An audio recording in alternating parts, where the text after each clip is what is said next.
Hello, it is the Celtic World, the show that celebrates our worldwide fan base. Wherever in the world you're watching from, welcome. And let's find out where in the world we are all joining you from. Paul, hit us with your name and whereabouts. Well, I'm obviously Paul, and I'm from Perth in Western Australia, on the banks of the Swan River. Brilliant. Let's go to Kaiser next, another familiar face. Yo, morning legends. I'm Kaiser and I'm from Ibrox in Glasgow. Mordor, the city of sin. You know what I mean? The shadow of evil, right here in the middle of Glasgow. Thank you for having me. Well, delighted to have you and delighted to have today a very special guest. Ian, can you tell us who you are and where are you? Yeah, so I guess it's good morning, good afternoon, or good evening where you're watching from. I'm Ian, also known as Gastro Celtic on Twitter, and I'm down in the centre of Cardiff in Wales, Caerdydd and Cymru, if there's any Welsh speakers out there.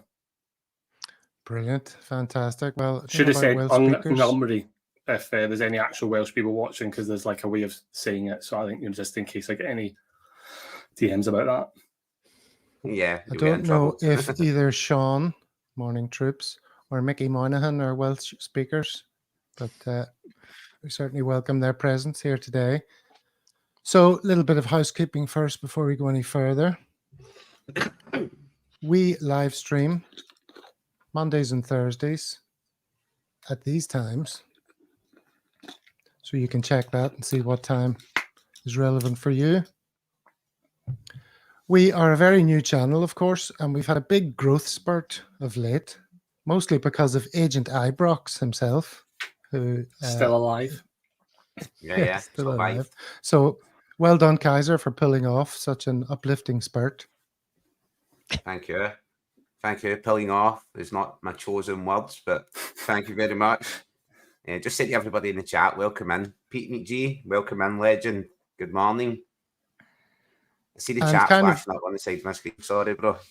Yeah, sure. Kind of on that note, maybe this isn't the done thing, but I want to give a shout out to some of those who engaged with us on YouTube and on the Bits from Monday's show, because it means a lot to us. We're brand new. We'd hardly anyone shown any interest in us until very recently. So loads of people have come on board and they're joining in and engaging with us. So the support from the early adopters is highly valued. So please consider subscribing if you haven't already. But here's a list of shout outs to all of those who got involved on YouTube in response to the Agent Ibrox video. Winston Smith, Mr. Freeland, Andy Boy, Ian Campbell, App Cosmic, The Pork Chop Express, Strawman, Firepoet, Patrick McLaughlin, Celtic to the Core, JK12114, John Kerr, bear with me, we don't have that many more to go, Martin Nicol, James Graham, Tom, who recognized me from the Copy Traders Club podcast, Joe McAleer, Red Scotland, Paul Shannon, Keith Lynch, Mark Feely, Rosalie Haggart, and the Oscar Wilde among us, who goes by the name of Street Shitter. Possibly the most striking username on YouTube. So regardless of your defecatory privacy preferences, on behalf of all of us here at Celtic World, thanks one and all. I'm wondering if that last one is Easter Houseboy on Twitter, because there's a guy who keeps on creating multiple accounts for that sort of stuff, so might need to be cautious about that one.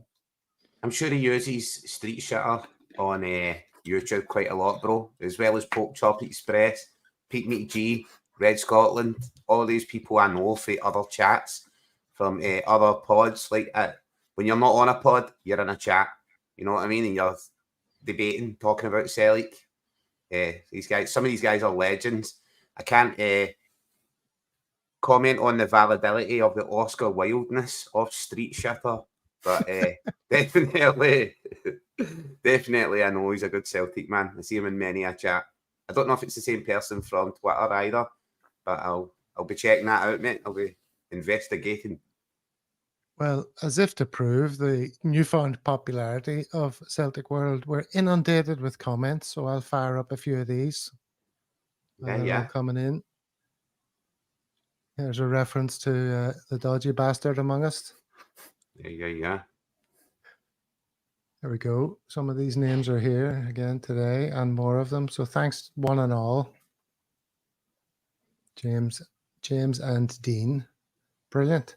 Okay, well, if that hasn't encouraged everyone to subscribe, maybe this will. Good morning, Brendan. Can you give us some background as to why you recommended a Celtic World as the YouTube channel you recommended people subscribe to, rather than one of the many others? Well, I think the important thing about subscribing to a Celtic World is that they won't clog up your notifications with daily clickbait drivel. You know, they focus on the quality. I've always said I'm all about that. So yeah, 2 shows a week, Monday and Thursday, which is much better. Great guys, wonderful human beings. Attitude outstanding. Yeah, I certainly would encourage people, if they haven't already, to subscribe right now. In fact, absolutely.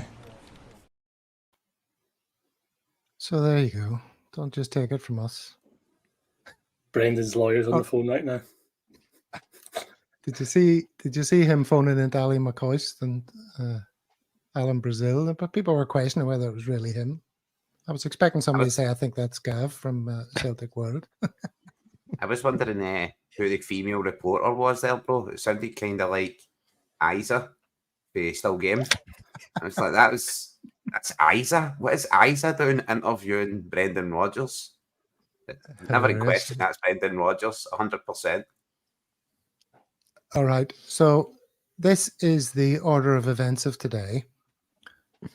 First of all, we're going to talk to Ian all about being Gastro Celtic and what's that's all about. Get to know him. We can't put off getting to know one of the guests until later in the show. That would be weird. But then we'll get into all the good stuff. The derby is complete. The window is closed. We're going to talk about where we are now with the current squad, how we feel about the new players.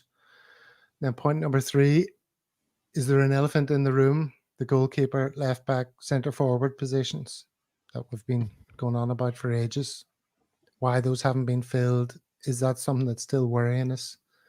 And then, as always, we'll have a quick look at your guys' picks. I just said your guys. We'll have a quick look at the Celtic Socials picks of the week from each of our participants.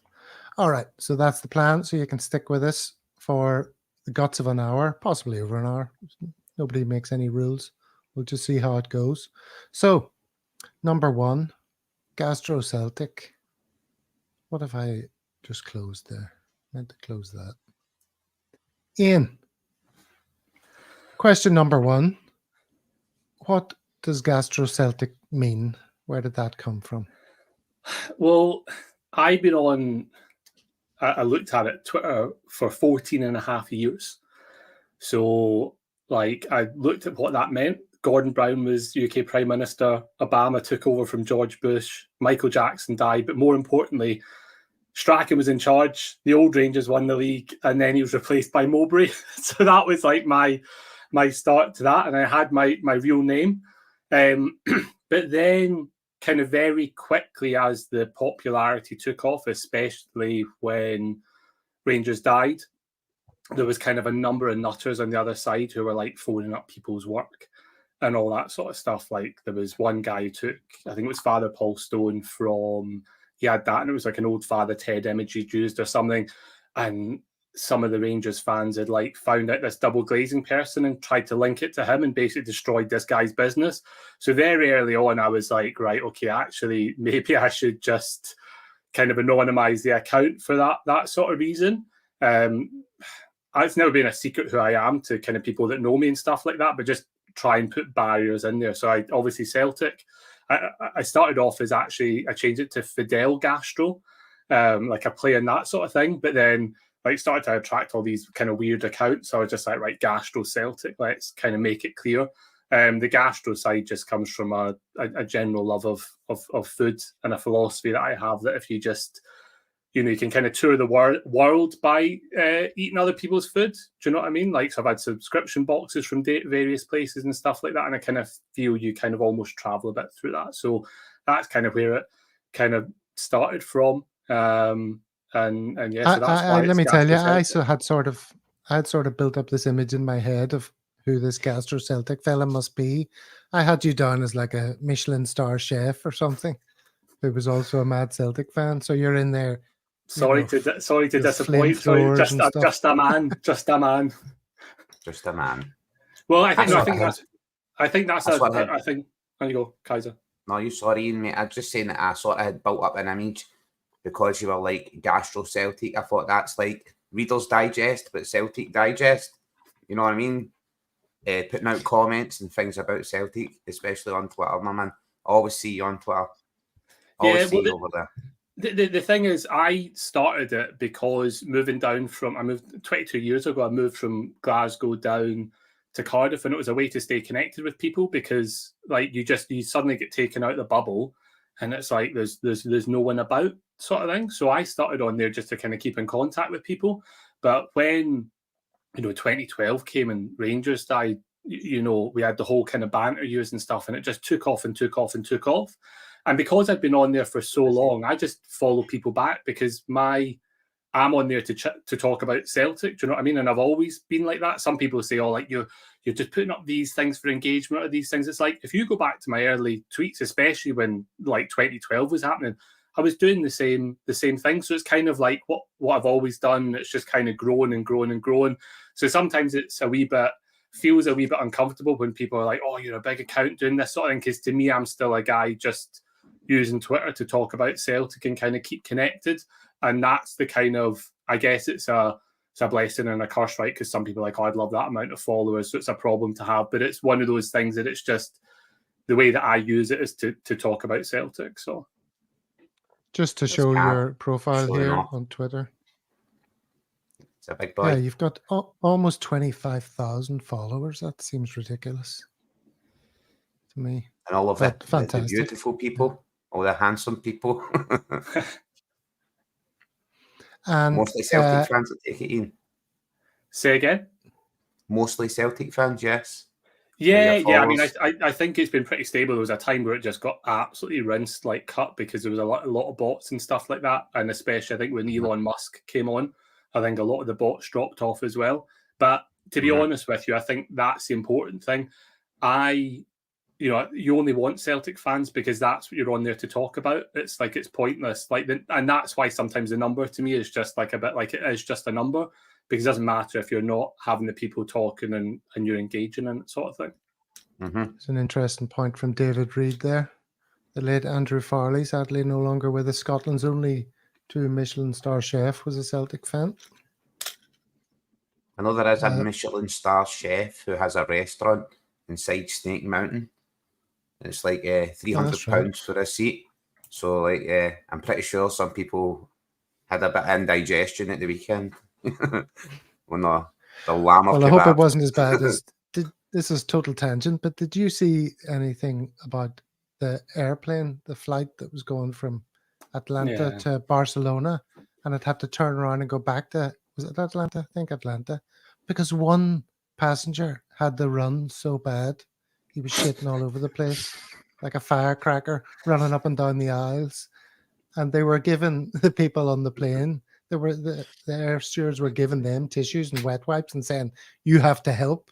It's all hands on deck. You have to help clean up this mess." It made the plane turn around. Oh, see, I misread that story. I thought there was like a group of them, and I thought to myself, how, if they've only got 2 toilets, how would I just No, one guy. We did quote street shitter, but plane shitter, the Mile High Club. That is just that's new levels, isn't it? Running up There's and down a recurring the plane. theme on tonight's show. We've gone from gastronomical delights to a load of shite. Yeah, Paul. Quickly, Welcome. very quickly. All right, so you're talking about your identity on the Twitter, Ian, and I believe there's been times where you've been accused of being certain people in disguise. Oh, Tell us yeah. I about mean, that. I've been on there long enough to be accused of being nearly everyone. Like Peter Lawwell, countless times accused of being a Rangers fan over one thing or another, like some sort of like apologist plant and things like that. But I think it's kind of the way kind of stuff is now. People are kind of forced to choose a binary opinion. You either have to be for something or against something. And see, even if you say, oh, I can see both sides, or I can see this sort of thing, they're like, right, you are not with me, so you're against me. And had all that. So I mean, I don't really, because a lot of people kind of fear Elon Musk taking over and all this sort of thing, and they think it's going to go wild. I actually think he's probably going to be good for it, because I think we've maybe lost a wee bit of the context of what's offensive or what can and can't be discussed. And I think context is important, discussion's important. And too many people now, and you'll see it when you're interacting sometimes, is they just have an opinion and can't back it up. Now, I'm guilty of that sometimes myself. There's people I just dislike just because I dislike them. But I'll hold up my hands and I'll say, look, I just like him. It's the worst thing in the world now for anyone to kind of give an inch. It seems like we've lost that. You see very few people say, oh, I don't know, or like, I don't really have the statistics to back up that and all this sort of thing. Like I had it recently, I was like saying Iwata had most of his games were at Celtic centre back when he won Player of the Year. And there was loads of people going, oh, he won it in midfield. And I tapped up the boy Yato, who's like the kind of the expert on the J League. And he was like, no, not centre back. But the amount of people that were just like, well, no, but they wanted that opinion. And then when confronted with it, it's just like, no, you don't hear from them again, or it's like change the tangent. And, you can deal with a bit of that. But I think we've just kind of lost maybe that art of discussion. And I actually think we might find it again. Because I think it's kind of coming back round. That's my opinion on it. I hope so. Pretty interesting. Yeah. Go ahead, Kaiser. I was just agreeing there. I was like, yeah, spot on. Social media, it's a very polarised place. You're either with something or against it, 100%. And it is sort of coming back up who's your source. That's another one you hear a lot on. Like, where's your source? Who's your source? And like, any good person with a good source is never going to name their source. You know what I mean? And you won't have that source very long. That's for sure. Sorry, Gaff, for interrupting. No, Carry on, worries. The other thing I was going to say is, Ian, we had a little bit of back and forth about this, actually, about this show and, the musical things that we do, which, are a bit silly. But bit Celtic Dar. Yeah, well, that's what you said. You described it as peak Celtic Dar. And I was thinking, well, is that a bad thing? Is that a good thing? Let's talk about that a bit. What does that mean? Do you know what? Celtic Dar is one of those terms that's very interchangeable depending on who you're speaking to and what you're speaking about.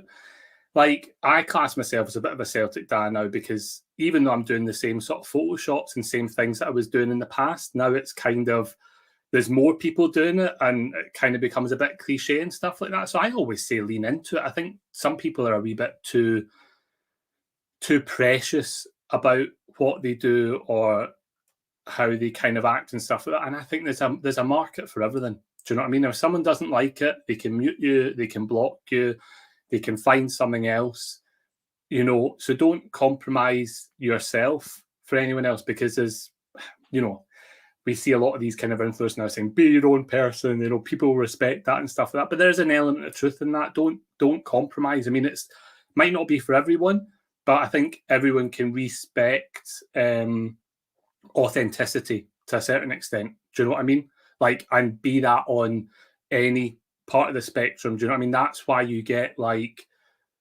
some of the undesirables on Twitter, because they are consistent to their message, even if it is like abhorrent to the rest of us, but people gravitate towards that authenticity. So I think it's the same thing with Celtic Dar, but yeah, you'll get people who are 21 who are saying they're Celtic Dar. Well, that's just what I was going to say. What is the age limit? This is Red Scotland says he's 44 and too young to be a Celtic Dar. Red's a Celtic I did, happy. however, stand in the jungle as a child. The Celtic Dars will be in their 50s and above right now. I'm not sure if that's the Celtic Pappies, bro. They're in their 50s.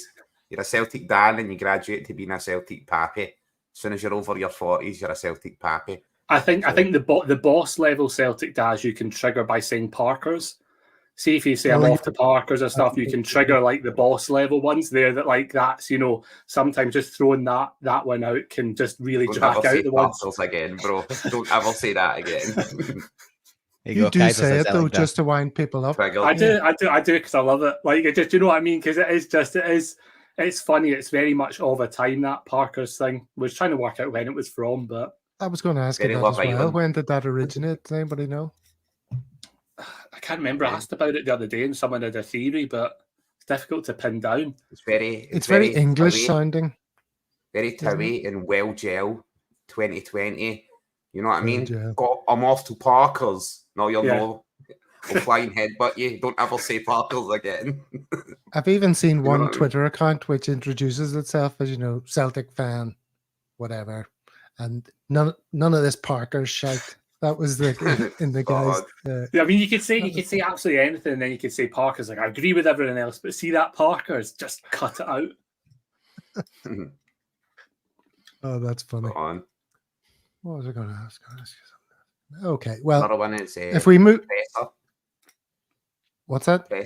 A press event. I'm going to a presser at Parkers. Jeez, oh man, you would ignite the internet. I don't mind a presser. I use presser, but I wouldn't use Parkers. So I don't know. Like I don't know.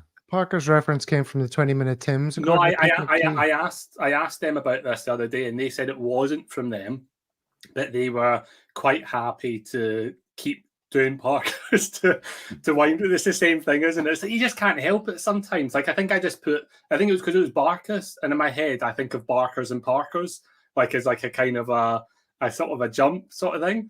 And I was just like, I'll just put it in. It's just funny because I know the first comments are going to be cut that Parkers out, Yeah. So on the Celtic Dar point, like if I'm doing a song and it's the Smiths, that's music from flipping ages ago as far as the kids are concerned. Some 17-year-old from East Kilbride isn't going to be at home listening to Morrissey. So when they hear that, they're going to think, I mean, this is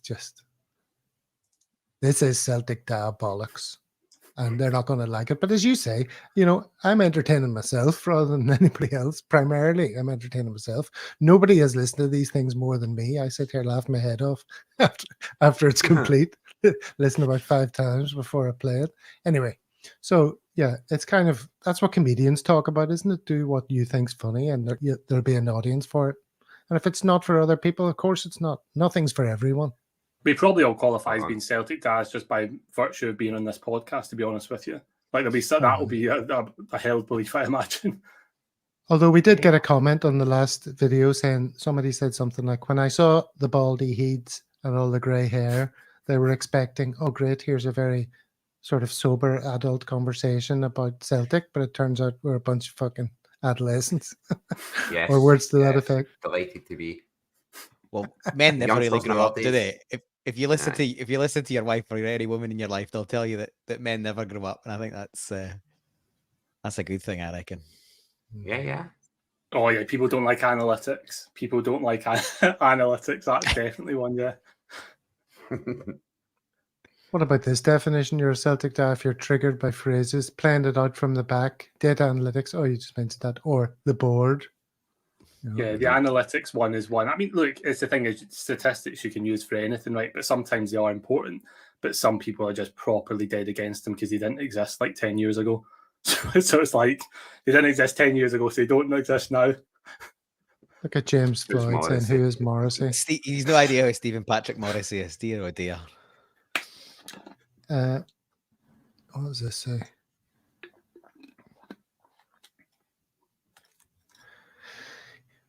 It's XG that Pete McGee can't stand.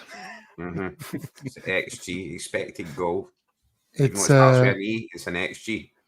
There was a few episodes ago I complained about the word that everyone was using to describe the transfer window, underwhelming. How many times have we all heard that since I mentioned it? You've noticed it's everywhere, right? Everyone bloody says that. That's very annoying. Okay, well, let's move away from Twitter. And this is a Celtic world, so we celebrate Celtic fans all over the place. Ian, you're in Cardiff. What's the experience of being a Tim in Cardiff? Weird one. in some ways. When I moved down here, I thought, oh, Cardiff City are the only team here. So I just expected to come down to just like a proper foothold of a club.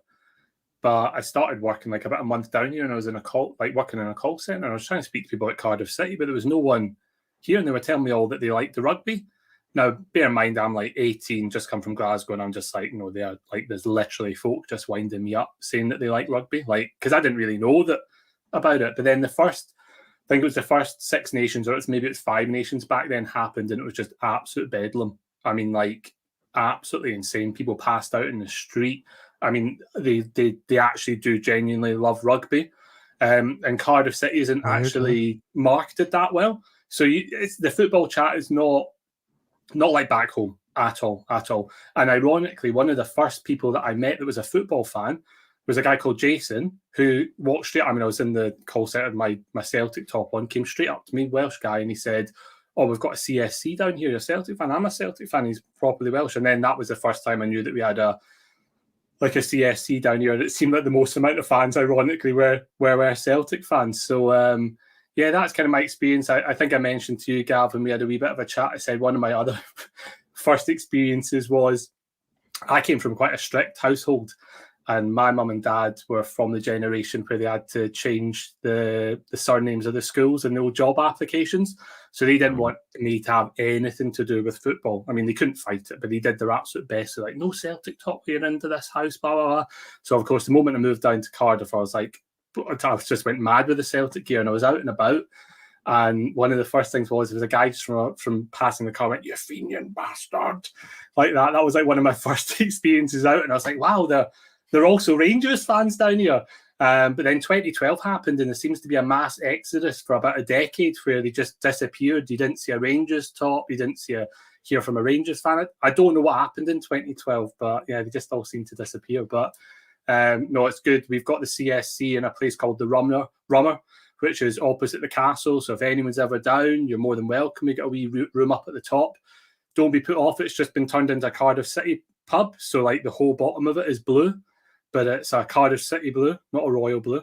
And yeah, we got a wee room up at the top that we watch the games and stuff like that. And it's like a good crowd, good atmosphere. It was fantastic at the weekend, obviously. And my voice has recovered. So yeah, so that's it. That's what Wales is like. Cardiff. Photographs would have been big because of John Hartson. You know what I mean? Because he's Welsh. Just a narrow view.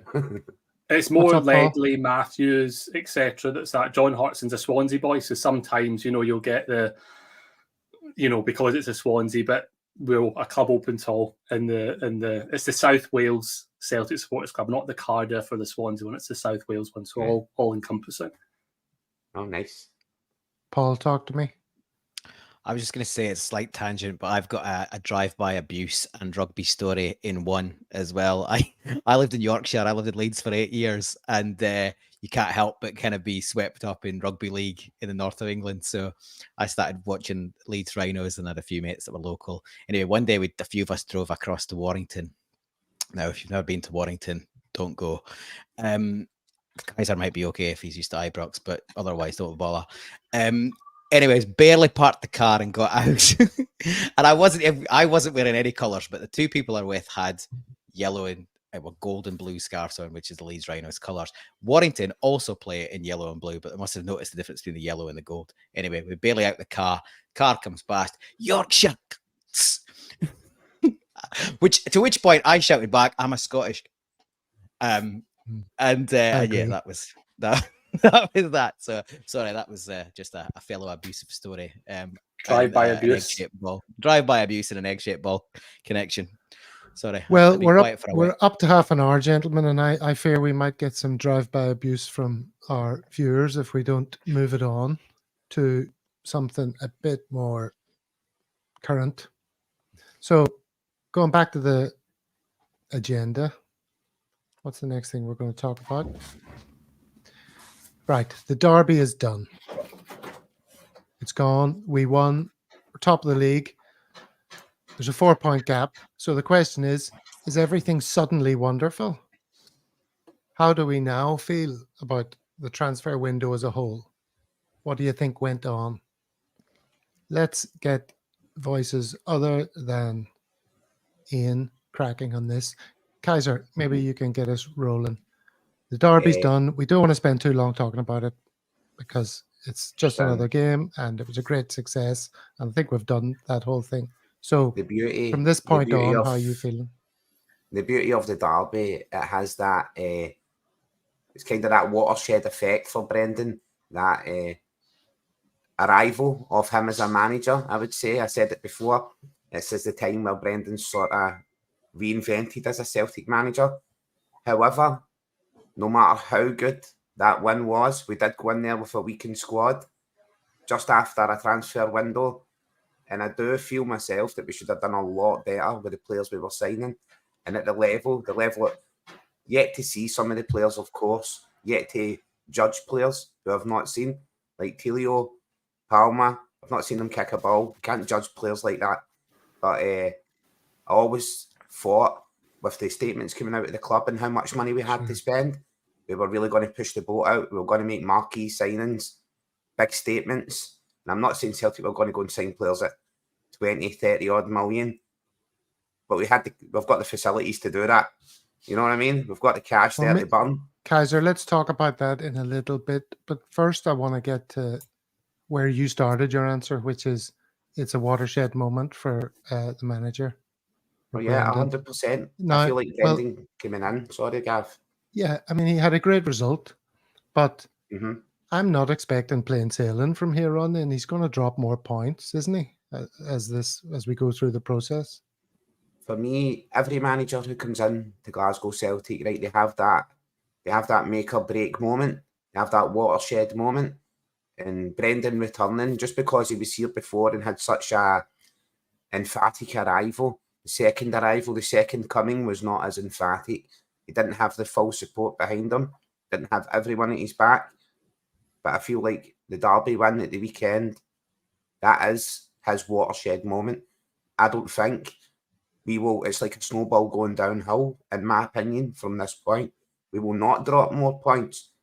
Okay. And even if we do, it won't be greeted with a rafter of boos from the Celtic Pappies and the Green Brigade. Because I'm a Celtic Dar now, I need to call them Celtic Pappies, all right? They're older than me. That's the Celtic Pappies who are booing. And they've got a right to do so. As I say, I grew up in Ibrox throughout the 1990s. I've seen the dark days of Celtic. I've seen us struggling to get a win. So I know exactly, all-encompassing. I know exactly what the board can be like, exactly what the team can be like. It can be a very dark place if you let it. So I do feel that was a watershed moment for Brendan and his redemption arc. I very much see this as Brendan's redemption arc. He might have left us, but now he's back and he brought Nutella because we're into Here's a comment from Pete McGee. It's far from wonderful, Tav. If we were to drop points in the next game, the haters will be at it again. So he's called me Tav. So I think my response to that is... He's corrected himself further down, Gav. I know, but I think it gives me an opportunity to say I'm disappointed with that. Jesus Christ, let me get a joke out about Tav. Okay, yeah. All right. Twice I tried to do that, but anyway. Okay, so Paul, let's move the conversation on then from that has happened. Maybe not everything's suddenly now wonderful. Let's talk a bit about the new players before we get into what we haven't done in the transfer window. So let's talk about the new players that we've seen a bit of, like Lagerbilke. He had a couple of nervy, high-profile moments, obviously, in the game. And a lot of people might be putting him down as a bomb scare. But does he not look like a player to you? I think there's a player there. I think the thing you've got to consider with him is he's had a bit of a baptism of fire, hasn't he? He's got to start on the plastic. That was a nightmare. Then he's involved at St. John's. That's a bit of a nightmare in terms of how we perform. And then he'd be fourth choice potentially now in terms of the centre backs we've got if everyone was fit. You've got CCV, one of Phillips or Navrotsky probably, and then Lagerbilke is probably fighting for that third to fourth spot. And then you've got Welsh and Kobayashi and Scales. which is weird to still think he's down in the bottom given how good he played on Sunday. But I thought he was okay. I thought he was pretty good. Like, in terms of, he obviously had some wobbly moments. He did dilly-dally when he got fouled, and we got off with one. But generally, he and Scales, they just did what they need. They defended, right? They put their bodies on the line. They got a head on something. They got out and blocked. It wasn't pretty for a good chunk of that second half, but the two of them defended kind of like Starfelt did at the times when you really needed him, where, you know, CCV's got a bit more culture about him, and he gets his body between players, and he uses all of that well, and he reads the game very well. But Starfelt was just a big stopper that, you know, get a head on something, get a foot in, and get a block in. And I think both of them kind of did that. So, yeah, it's early days. I think I'm not writing him off. I can't write any of the players. Some people are getting writing off players like Tilio. He's not even kicked a ball yet, and never seen him. Obviously, you know, I'm lucky enough to see a bit of him down here in Australia, and I think he's a player. It's obviously a step up from the A-League to Celtic, but some of the teams he'll play in the Scottish Premier League won't be much better than he's played in the A-League. So, just I kind of wait and see and let players bed in. Don't forget as well, he's three appearances, 3 clean sheets. Do you know what I mean? Like, he's got all the attributes there. Yeah, he did get caught in the ball, but people got to realise, you know, there's no away fans in there. It's 50,000 very hostile fans. Players have always said they can't hear each other and stuff. He's learning the system. He's learning his teammates and stuff like that. So I think if you actually take that context of a relatively young guy and what he's going to do, he's actually shown enough that he has the attributes if he kicks on and Rodgers does the job that he's done with different players and bringing them up a few levels. Yeah, I think he looks very comfortable on the ball and stuff. I quite fancy him in the future, Kaiser. Just to put it in context, I like Lagerbielk, right? Or Lagerbielk, or whatever way you say his name. I just call him Lager usually, right? So I like him. I think he looks like a very cultured player. Always got plenty of time, and it generates time on the ball. If you actually look at when people say he dawdled on the ball in dossers, who are called dossers, get in and try to snatch the ball away, he actually turns the foot that he plants, so he turns his right foot directly back towards the keeper. So you could tell that is the direction in which he was going to play the ball, because you can't play the ball across your toes. So he turns his foot, he's going to turn inside and play the ball back to the keeper. 100% a free kick for me. Yes, I did think he was retaining possession a bit long for being in Ibrox and messing around, should we say, with the ball. But for me, the jury's very much out. I don't understand how, like, even Liam Scales, right? For one, we spoke about Liam Scales on the podcast. Before, leading into the game, we still supported Liam Scales. Well, I certainly did. I've still been calling for him to be deployed at left back. Like, if we've got issues at left back, Liam Scales can play left back.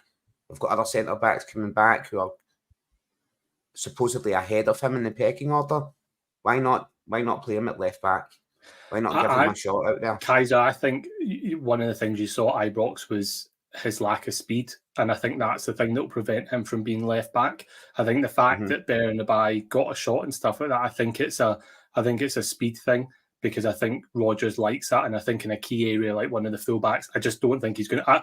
I kind of agree with you that maybe he should be tested there or something like that, but I think it's clear very early on when we look at someone like Iwata, he's got his favourites, and some people are out the picture. I think Scales, if it wasn't for the injury crisis, we would be nowhere near. I just think that's the reality. Which I think is weird, Ian, because when Bernabai came on at Ibrox, he was absolutely in hibernation mode. You know what I mean? He was meant to be reassuring. Greg Taylor was coming off, and he was coming on to shore up the defence, be fast. And these were all the things that he was not. He was cumbersome. He was slow. He didn't track back. He exposed us to danger. I was like, I always call him Berna Booby. I'm like, he's a booby. He's Berna Booby. I don't know what he's doing. He's absolutely a tit, in my opinion. Okay. But I disagree. I think his reputation goes before him. There was one moment when he first came on where he was jogging back towards the ball and he hadn't read that he was being chased down, and then he realised and he had to sprint and he tidied it up and he got away with one. But after that, he was perfectly fine. But obviously, he's better going forward. And he created that great chance where he bombed in and then he slid a great ball into Owen, and Owen tries to be a bit cute and turn it around the corner to Yang, and if that comes off, that's a brilliant counter-attacking goal. He was too slow to give the ball to O in that instance, I think. But anyway, can we get back to Lagerbielke? Because I was trying to crowbar in the link where I was going to say my main problem with Lagerbielke is that his name seemingly is impossible to turn into a song because nothing rhymes with it, but I think I may have pulled it off. So it's time for a little musical interlude. And hopefully this will give the boys some confidence. So in the style of Blur, this is for our fresh-faced young Swede.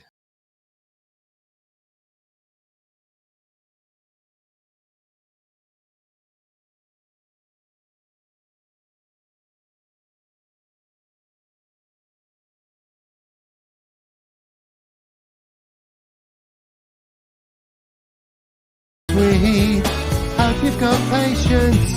We've got so many in central defence. You'll get your chance when that loan is ended. Time on your side, bold barely descended. Gustav Lagerbielke, Gustav Lagerbielke. Your name's too hard for us to say.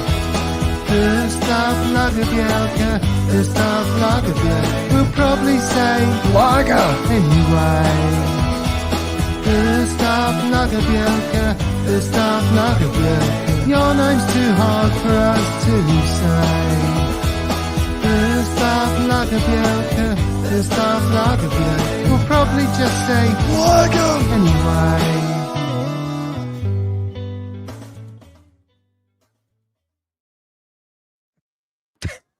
Lean into it. That's what I said. Lean into it. Back to Acid Celtic Dar. Thank you. Very good. I saw someone call him Swagger Bielka the other day, which I thought was quite good. Comments coming in. Make it stop, says Mo. Make it stop. Jesus. Oh dear. As long as you're entertaining yourself, right, Ian? Exactly. I thought it was great, bro. Okay, and I didn't see many reactions from the participants when the photograph of Sinead O'Connor came up. I thought that was particularly humorous. But yes, I did we're all as well. quite stony-faced. Is it too soon? Is that the problem? No. I was like, ooh, nothing compels. Nothing compels. Here's Dan. He agrees with Mo. Come on, here we go. Give me some positive feedback. There's Pete McGee weighing in. Oh, no, he's not. Look at the last sentence. Once is enough, isn't it? Dear, oh dear. All right, well, let's talk about some of the other new players then. There was a comment a minute a while. Oh, I'm just going to show this one. Red Scotland. Anyone else saying it's good? There's somebody else. I should now, Gav, because you've reacted. You'll be Gavin here. Yeah, Gavin here. Jesus. There was a comment earlier which was relevant to what we're talking about, the new players. Pete McGee again. This is what he says. Do we agree with that, Ian? Of the new signings who've actually had minutes, Home and Yang looked like very good business. I assume by that he means nobody else does. Well, yeah. Do you know, I think the thing is, a lot of people have kind of said that maybe it seems a bit scattergun and it's not gone to plan our window. I actually think the plan is to get replacements in like 12 to 18 months before the players are needed. And I noted some stuff down. So Lagerbielke, 114 apps at 23, Home 95 at 20, Yang 97 at 21, Tilio 88 at 22, Bernardo 109 at 21, Palma 121 at 23, Narovsky 134 at 22. So there's a clear pattern that these players are under 23 and have like over 100 apps. I think the thing that's maybe disjointed a bit is Jota leaving and Starfelt. Like they've kind of unexpectedly left, which is like kind of left us scrambling a little bit. Would they have stayed if Ange said, who knows? And I think the outlier in terms of the age or the profile is Phillips, but that's because of added defensive crisis. So I actually think it's something that Kaiser said earlier. It's the mixed messages that I think people have the problem with, because there was a bit of chat about, you know, using the money, strengthening and stuff like that. But if you take that out of it, it's really just probably there is like a plan, there is a context here, but they can't maybe say that because then they're going back in some words. But to address the point of Home and Yang, I think Home has everything that he needs. You know, like he looks like he's one of those guys that looks like he has more time on the ball than anyone else. Like he seems to be able to take that touch, create that space and stuff like that, as well as having the engine. He's only 20. I think he looks good. Yang Gang, as I've been known to refer to him as. He's young and he looks, I mean, he's, again, if we'd kept Jota, he'd be the ideal one to be kind of bringing in, because he can take on a man, he can skin anyone. He was inches away from getting on the end of that Maeda cross, which would have been a big goal for him. So I think, yeah, those two look the most promising, but we haven't seen Bernardo, Palma, Naroski look like have a decent start, Lagerbielke, decent start. So I think it's good. I think it's just the reason that maybe it's a wee bit negative or maybe underwhelming is the word, is just because it's not the word. People wanted that big name. And I think if you maybe take a little bit back, look at the context of what we're trying to do, and I think we probably need to accept that that's what it's going to be, because the board, it doesn't matter what we do. I mean, you know, not to bring up old news, but like they protested against Lennon, kept Lennon for another 3 months. So it's not as if like we're going to protest against the Celtics, the signing policy, and then they're going to be like, do you know what? People are unhappy with that. We'll change it. That's not their MO. Sorry, just to grab something you said there, Ian, right? Bringing these players in like Home, Telio, right? Well, we've not really seen Telio, but Home and Yang, because we've seen enough of them to make a judgment on them now, which for both of them I think are really good players. But highlighting what you said there, who do you think these players are a replacement for in the current squad? You think that's very much prepping going forward for players in that player trading model, players being sold? Because I look at Home and I think as soon as Matt O'Reilly's out the door, boom, Home's right in there. He's a round peg in a round hole, in my opinion, for what I've seen him. And I know a lot of people will be like, prospect signings for the future. But like, I'm glad the club's being proactive in signing people for the future rather than buying a Scottish stopper or a midfielder just to fill a gap for a short time. I'm glad that it's young players that we're buying. Well, we get caught out when Ange came in, didn't we? We didn't have any of this. This is why they brought in Lowell Jr. and all that. So, you know, regardless of what you think of him, that's why they brought him in, to start to put this structure in place. So there is an element of having to trust the process, but at the same time, don't have Rodgers coming in giving it the big one, because that's, you know, just be true to it, because he's even changed his tune. I'm sure you could pull like quotes from him when he came in and quotes more recently, and I think that's really where people have the issue. But then it's difficult to articulate that straight away, so it's more like concentrating on the signings. So yeah, but I agree. I think as a fan base, we're kind of our own worst enemies as well, right? A few people start the story that, you know, 3 or 4 players they're definitely coming. There's the 30 million war chest, all of that. And then that just, because we're all so active on Twitter and there's, you know, somebody retweets that or tweets that from a big account, and suddenly the whole support, it's not just one dude passing that out. That's a given. That's the gospel. And when it doesn't happen, you know, everybody's up in arms about something that just some bloke in his room tweet. Like, it never came from the club, right? But it just sort of comes from there. So I think that's a big issue. Sorry. What about Iwata? Does he have a chance for a place? Ian, was it you who asked people for their predictions for the season before the season started, and you were gathering a few of them, and I answered? I think it was you. I can't remember. I don't know if it would be me, because I'm a big one until you 6 games into the season, and when the window closes, I'm like, you know, you're just sticking your finger in the air sort of thing. Like, I tend to think for season predictions you need, and especially now, like your prediction a week ago versus now would be completely different. And I think now we've got a bit more of a thing. So I don't know if it was me. Well, my prediction at the start of the season before a ball was kicked was that Iwata, come the end of the season, would be considered surplus to requirements. Hot takes. Hot takes, yeah. Yeah, that was it. Yeah, okay, fair. Sorry. Right. That's so, you know. Why is Iwata like Monty Python? That's the question that we will seek to address in the next few minutes. And I'll tell you why. See, when I was at school, comedy was a massive thing, right? There were cassettes being shared around of Billy Connolly and what's his name, Eddie Murphy and all that. And I used to love all that stuff. But there was this group of people that seemed to think that you had to also agree that Monty Python was hilarious.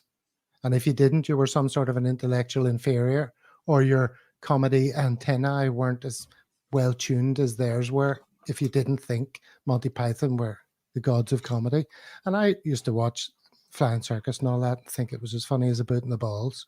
Life of Brian, brilliant, but pretty much everything else didn't hit the mark for me. And when Iwata came in, I got that same feeling. Every man and his dog in a Celtic top was queuing up to say, oh, I see a player in that boy. Oh, he's going to be amazing. Oh, we've got Iwata. And I'm watching him thinking, where's the evidence for this? The first 3 games, neither he nor the ball that he was in control of went forward. He was so playing within himself. And then he sort of changed that a little bit and he started to do a few things and he was neat and tidy. He was fine. He was fine. But, fine's not going to get us anywhere. And I couldn't understand why everyone was talking him up so much. And I think part of it is exactly that. They want to project that their football antennae are very finely tuned and they can see a player. And if you can't, that's on you. Well, I can't comment to that experience. So I can't comment to that experience. But what I'd say about Iwata was Ange was taking him from a centre-back to centre defensive midfield. So I think there was an element of that transition. So you had to kind of give him a little bit of time. What I was saying at the beginning of this season was he is a player of the year in a league at centre-back. So why not give him a shot there for a couple of games to see how he's going to do under Rodgers? Because Ange was trying to convert him from centre-back to centre defensive midfield. So I was just saying, I've not watched him enough, in the J League to say it sort of thing. But if you have to assume that if someone's won player of the year in a league that we've bought players from and they've looked good, that maybe deserves a bit of a shot. So I think from my point of view, I think that's it. But he's clearly not a favourite of Rodgers now. I mean, I think that's evident. I think that's spot on. That's spot on. I actually call him Holy Wata, right? Instead of Iwata, it's Holy Wata. So, and Holy Vata as well. That's another one. Coming from being player of the year in the J League, right? And I must say, before Ange came in, before Kyogo and players like that coming from the J League, my knowledge of the J League was not vast. But looking over it, looking at the quality that we've managed to find there from Rio Hatate to Kyogo, I expected big things for Iwata, and I did expect that European-style double pivot in midfield with Callum McGregor. You know what I mean? And it's never really materialised. We've never really got to see it. Yeah. Double pivot. There we go. Pete McGee, right on it. Well, pretty much, and he's spot on because pretty much defensively, O'Reilly was that deep, right? On Sunday, he was tucked in right next to Cal in a defensive formation, and then he was pretty much playing an old-fashioned box-to-box 8 for a good chunk. Certainly the first half.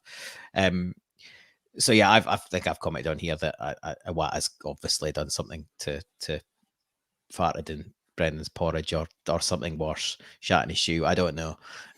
Not but he's come on. I thought we'd well, I'm trying to close the loop, right? So yeah, he's clear. Look, joking aside, he's clearly out of favour, right? I don't think he's had he had minutes on pre-season, but I don't think he's had a single minute. And right back though, out position, wasn't he?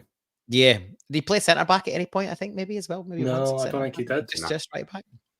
Yeah, so clearly well out of favour. And yeah, you probably wouldn't be surprised to see him be moved on in the January window. But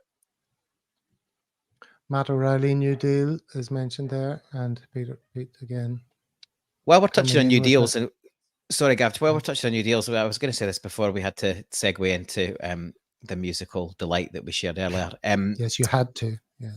Yeah.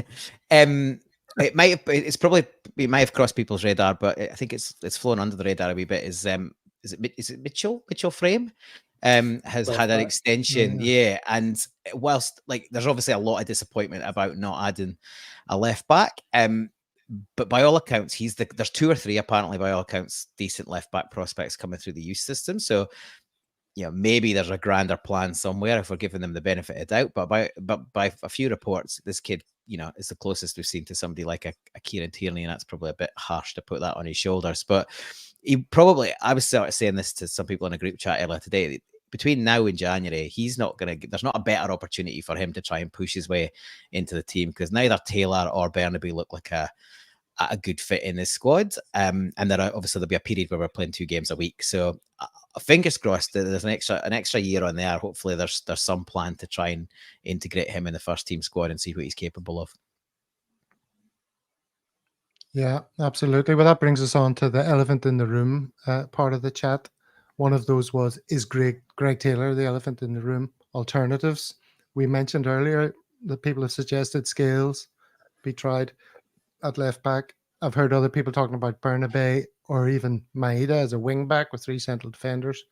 And then the other part of that is maybe the management know something that we don't, and maybe that's exactly it, that there's this young kid coming through. And I think we'd all love to see that happen. That would be an awesome solution to that. The other 2 potential elephants in the room, Joe Hart is suddenly being asked to play to his strengths and not to his weaknesses, and looks a lot better and more comfortable. And everyone seems kind of happier for now, sort of, with Joe Hart going forward. Ian is wincing, so we'll go to you, Ian.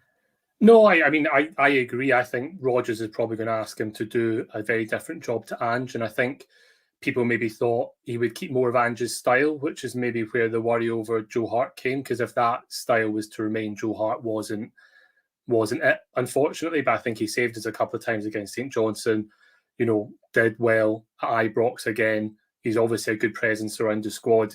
I do think it's a problem position. We do need to have someone there as the backup. We're talking about someone in 12 to 18 months beforehand. I don't think we got that. But I think in the way that Rodgers wants to utilise him, I'm hopeful that Hart will be good enough this season.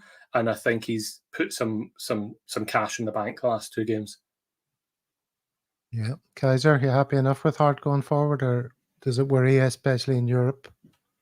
Well, when we come under pressure in Europe, and if he's asked to playing out from the back sort of role, like I believe at one time Ange had him as a sweeper.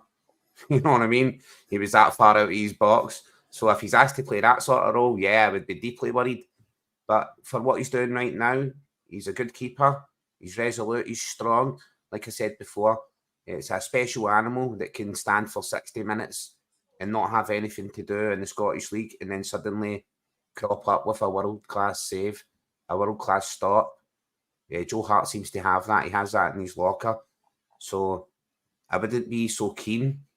I would dare see some of the people who were calling for Joe Hart's head are calling for a replacement keeper at the start of the season.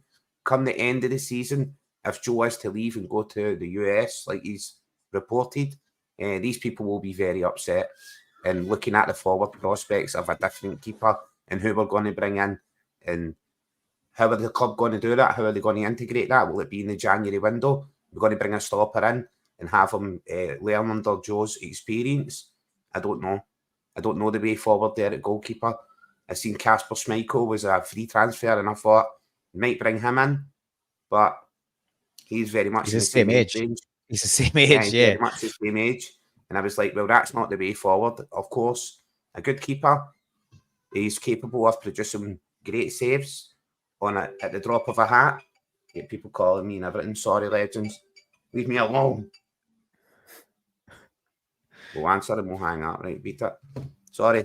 Yeah, I think he's capable of producing fantastic saves, like Joe is capable of producing great saves. Firmly, I would have loved this to retain like Fraser Foster, someone like that. Even he's approaching that top end of range. So we're really casting an eye across all of Europe. Sorry, I'm looking for a goalkeeper. Is that Joe on the phone saying thanks for your support? Yeah. That's Joe. He's like, I think if Joe Hart remains fit, he's fine for this season in terms of what he's been asked to do. The challenge we've got is if he gets injured, we are absolutely screwed. Imagine going into even a Scottish League, a Premier League game with either Bain, Seagrass not so bad maybe, but Bain, remember when he somehow comes second choice, I think because Seagrass wanted to go, and he's chucking them in the net at Easter Road last year when he got a crack. apparently he's a good bloke around the changing room, but he wants to be getting an extension to his contract. He should be nowhere near the first team, and that's my fear. Like, the Hart's perfectly fine for the rest of the season, but if he gets injured, we're toiling. So yeah, I was think calling Brendan's going to play Segrist a bit more often this season. Well, just now maybe now that he's here, I don't know. You'd think so, but I don't know what his season being. I can't see it. Like, Rodgers is a favourite manager, and Joe Hart's dug out a couple of holes last 2 games, and that will start to count for a lot. And he's a beautiful human being as well. Don't remember that's additional points for him. All right. The other elephant in the room is, well, Paul just mentioned there, if Joe Hart gets injured, what if Kyogo lands badly on his shoulder? What do we do then? Anyone? We're playing O. We're promoting Vata. Vata comes in, plays up front, or maybe Ben Summers. Like, maybe that is an opportunity. Yeah, Almeida goes through the middle. We've got tons of wingers. So Maeda's the first choice centre forward for Japan. So to me, it's between him and O to duke it out if Kyogo gets injured. But you're right, it's a major drop off. But let's be honest, Kyogo, with that, by sending that extension, we effectively secured a probably 25-30 million pound striker. We can't go out and replace a 25 million pound striker. It's impossible. So you have one of those, and you hope they stay fit, and you have a few that can fill in around. Like, I don't think it's going to be the end of the world in Scotland, but it would obviously hamper our Champions League prospects. Yeah, I think people have been maybe a wee bit too quick to write off O. He's had a couple of patches of injury and stuff like that. If Rodgers can bring him on, he's another one that's got all the bits and pieces, brings people into play, can hold up the ball better than Giakoumakis could. I'm sure their goals to minutes or games is similar. I'm not saying he's as developed. Giakoumakis was 28. O was like, what, 22 or something? Yeah, I just think he's got to be given a chance to develop a wee bit. Like, are we in trouble if Kyogo goes? Yeah, but I mean, come on. Fucking it's Kyogo, isn't it? It's the same as when we lost last year with the leg break. That gives me the fear. Those are our two options. We're all old enough to remember when Larsson broke his leg. It was exactly the same. There's nobody that at that point that was replacing him. So that's the problem with having amazing players that are probably borderline out of our league is that you can't have one of them sitting on the bench to replace him if he goes out. So I agree with Ian. I've got high hopes for O. The one there's lots of little bits that are impressive, but the bit that really stands out for me was when he took that one out of the sky against Ross County up in Dingwall, turned on a sixpence, stepped forward and smashed it, and it would have been an amazing goal. I think it hit the bar or the post, but there's enough in just that tiny snippet to tell you that kid's a player. His movement, his finishing. How can you expect to really be up and running when you're only getting pockets of bits and pieces of minutes here and there? And he was out. He was out for weeks, and Rodgers has trusted him enough to see it out Ibrox. So there's that's a big vote of confidence as well. Well, I hope you're right. I hope you're right. I think those questions were easy. We had a fifth participant there for a moment. Yeah, that was my son Lucius. He's coming in and demanding that I make him some smiley faces. So he's come in and pulled them out of the freezer. He's like, "Yeah, stupid." That my son is actually autistic. Sorry, Gav, he's autistic and non-verbal. So if I say to the rest of my kids, "Stay out of the room," he'll stay out of the room. But when it comes to Lucius, he just does not care. He'll come in breakdancing, throwing plates. You know what I mean? He's like, "No, you stay out of my room." Maybe we need that if the conversation gets too boring. But listen. That's a sign that we're beginning to run out of time. We've got other things to be getting on with. So let's move it on to... We've already gone over the hour. So quickly. You said there were no rules, Gav. There are no rules apart from the ones that I make up on the spot. Yeah, spot on, yeah. Here are our social media recommendations. Paul, talk us through these two. So Fitba Tweets is probably my favourite non-Celtic Twitter account. The guy's an Aberdeen fan, but he seems to have a soft spot for us because he's always pretty positive with the posts around us. But he does these sort of small basic cartoon drawings on the iPad, and it's pretty small here. But you see that suitor saying, "Oh, I've played him on. And the tiny little figure just below the speech bubble is a bada. He gets represented as a ghost because he ghosts and he's created a kind of history of ghosting in at the back post and scoring goals, particularly against the Huns. So yeah, he's depicted as a ghost. Hart's depicted as almost like a giraffe-like character.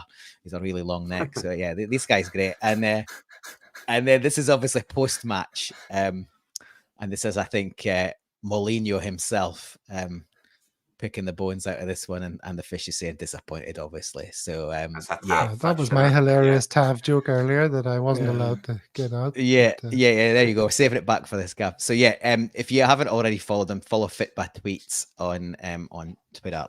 He's good crack and right across Scottish Okay, football. I'm going to try and play this one, so I'm going to ask all the guys to mute their microphones until this one is complete. Have you all muted? I hope so.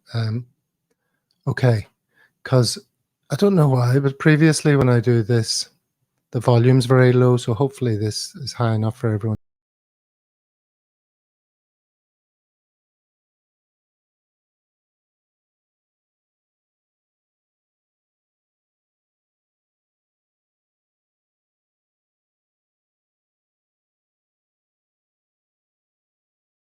Masturbating?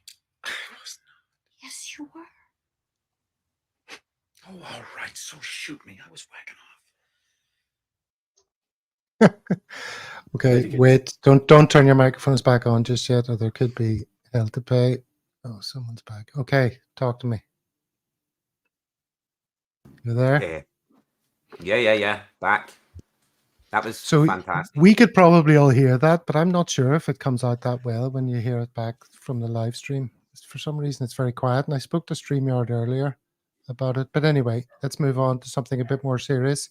This is Ian paying respects to Charlie Chico. Mulgrew. Ian, Big Chico Mulgrew, yeah. I mean, what a guy, what a servant for us. What was it? 2 goals and 2 assists in 2012 Rugby Park. That was a highlight for him. Scored a header in his last game against the old enemy. And I guess we also, one of the things you always remember about Mulgrew was do you remember when Lafferty went down and like the play acting sort of thing when he was at Aberdeen? And then he kind of got a bit of revenge in that. So no, a fantastic servant to the club. And I'm sure we've all seen some videos on on WhatsApp and stuff. He's a bit of a character off the field as well. So yeah, had a great career, all in. Could hit a free kick for sure. Yeah. You always see the clip of him saying, raging, isn't he? He's raging. That sounds a bit better. and this is yours, Kaiser. Yeah, this is Kelly Clark and the fans who were in Oslo singing to Kelly Clark as the Celtic women win their first ever Champions League game. So I believe they're taking part in Oslo. They host, it's like a free game round robin. They have to win so many to qualify for the next round of the Champions League. You know what I mean? Everyone's calling me, man, get out of my face. Yeah, so they need to win so many games to qualify for the Champions League. And if they manage to win this coming Saturday, that will bring us back to Glasgow. There will be a game in Glasgow where we'll probably be hosted at Parkhead. Well, we'll be able to go and watch the ladies play in the Champions League, which is fantastic. It's the first time in the women's club history that they've managed to win a Champions League game, which is outstanding. Big supporter of the ladies' game. I'm sorry, lads. I know, like, some Celtic pappies and that will be like, women football. Bleh. But no, me. I love it. I love going to watch it. I love taking the kids. I think it's a fantastic way to introduce my younger kids to football and to Celtic. You know what I mean? It's not the hot-blooded, take them to Ibrox for an old fun and let 40-year-old big-bellied men throw cups of pee-pee at them. You know what I mean? We all wish we were there. I've got a daughter. If you put normal Celtic highlights on, not interested. As soon as you put the women's highlights on, watches it. So that's the difference. My bestie, Ian, my best mate is actually the goalkeeping coach with the ladies team. So he's my best. He gets me clued in. He gets me to the VIP experience, shall we say. I was actually there sitting behind Starfelt when he was there watching Jacinta. So I was sitting behind him laughing my head off. I knew for a fact as soon as Jacinta left that Starfelt was going to be going pretty soon. And as you said yourself, it left us scrambling for a centre back. You know what I mean? Such a successful partnership with him and CCV. And how was a Wata ever going to break into that? You know good comment from Pete McGee about Amy Gallagher. Obviously, she's the great granddaughter of Patsy Gallagher, and she scored 9 goals in five matches for this season already domestically, which is kind of incredible. The team scored 34 goals in 5 games, conceded 3. There's definitely action to be seen if you're local and you're able to follow the women's game. Get along. Well, certainly the action tonight has been excellent, and it's been amazing to have Ian joining us for his first appearance, possibly of multiple. Who knows? Yeah. You're always welcome back, Ian. And thank you very much, of course, to Paul and Kaiser. And thanks to everyone who commented. We had some amazing interaction tonight with the commenters. So that was wonderful. And there were more people on the stream than I've ever seen before. So that's all good news. Thank you very much. If you haven't already, subscribe if you love puppies, as you can see running across the bottom of your screen.